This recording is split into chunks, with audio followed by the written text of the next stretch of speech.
Angkatan Bersenjata Federasi Rusia melanjutkan operasi militer khusus di wilayah Kharkiv. Grup Utara Rusia melancarkan serangan bertubi-tubi. Dalam 24 jam terakhir, unit Utara Rusia merebut pemukiman Glubokoye dan Lukiansi, wilayah Kharkov, serta maju jauh ke dalam pertahanan musuh. Pasukan Rusia menyerang Brigade Infanteri AFU ke-14, ke-23, ke-143 dan Brigade Pertahanan Teritorial ke-113 di dekat Zuravka, Granov, Lipsy, dan Volchansk, wilayah Kharkov. Prajurit Rusia berhasil menghalau 3 serangan balik di dekat Glubokoye dan Staritsa.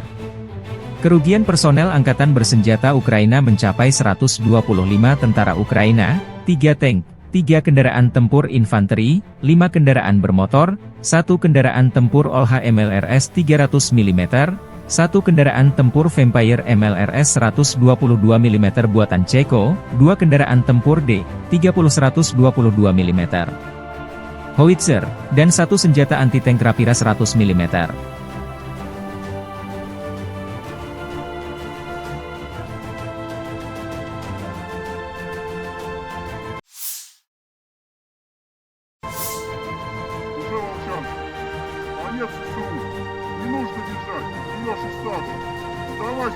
Prajurit kelompok Utara mengirim salam dari Volchansk.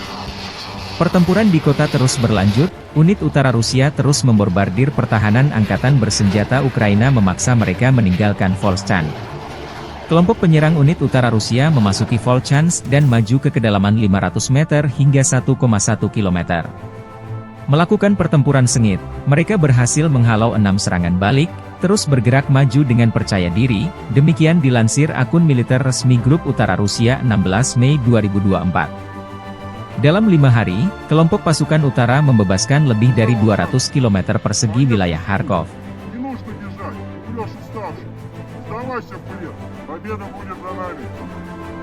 Download Tribun X sekarang, menghadirkan lokal menjadi Indonesia.